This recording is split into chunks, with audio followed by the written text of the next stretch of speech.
ये जो ड्रामा है इसको उपदेश कहते हैं। इसका असर उस व्यक्ति पे कभी नहीं पड़ता जिसको दिया जा रहा है। कि किसी को नैतिक शिक्षा देना बहुत ही सतही तरीके से, जैसे कोई छोटा बच्चा आपको मिल जाए शरारती, आपको देखो बच्चे शरारत करना बुरी बात है, एक बच्चा शरारत कर रहा था उसकी पिटाई हुई थी, ध्यान दो, अब तुम बड़े हो रहे हो, अब तुम 2.5 साल के हो गए हो, अभी से ध्यान देना शुरू करो, कभी नहीं पड़ता उसका असर। क्योंकि सामने वाला मन ही मन में समझ जाता है कि इस बुढ़ऊ से मिलना नहीं आज के बाद। इसे छोटे बच्चे अगर दादा दादी घर में है, उपदेश देने वाले अगर हैं, बूढ़ों के लिए एक सिद्धांत कुछ डॉक्टर देते हैं, कल ही मैंने पढ़ा कहीं, नॉन मौन कौन, ये सिद्धांत है। नॉन का मतलब नमक को बोलते हैं नॉन, कहीं कहीं नमक कम खाओ, मौन ज्यादा। ये जो ड्रामा है इसको उपदेश कहते हैं। इसका असर उस व्यक्ति पे कभी नहीं पड़ता जिसको दिया जा रहा है।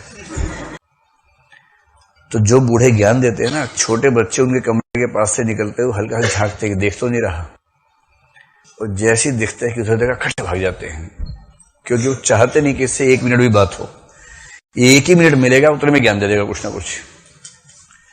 ये उपदेश होता है। तो उपदेश देना बूढ़ों का शौक है और बुढ़ापे की पहचान भी मानी जाती है, लेकिन ऐसा करना साहित्य में अच्छा नहीं मानते हैं। एक अच्छा लेखक उद्देश्य को उपदेश के रूप में नहीं देता है।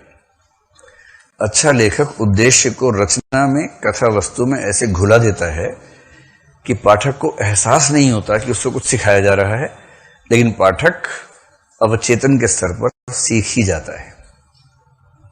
समझिए, इस पर्ची के लेखक कौन थे? उपदेश उद्देश्य समझ में आ गया?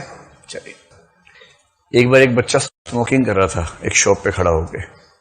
एक बूढ़े अंकल ने उससे कहा कि बेटा, स्मोकिंग करने से फेफड़े खराब हो जाते हैं और ये ठीक नहीं है, तुम्हारी उम्र कम रह जाएगी, उम्र बढ़ाने के लिए स्मोकिंग छोड़ दो, बुरी बात है बेटा।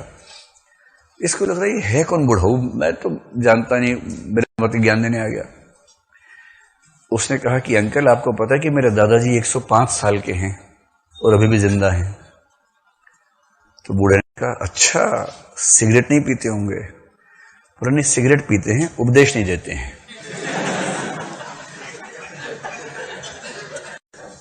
समझ गए ज्ञान सार मिल गया आप लोगों को। बिना बात के क्यों उपदेश देते हैं भाई? अपना संभाल लीजिए ना खुद को ठीक से, सबको ज्ञान देने से क्या फायदा। और ज्ञान देना भी हो तो इस तरह से तो मत ही दीजिए कि सामने वाला नफरत करने लगे आपसे, है ना। चोरी चोरी चुपके चुपके अगर आपने उपदेश दिया तो समझ में आएगा, सीधे देंगे तो बुरा मान जाएगा।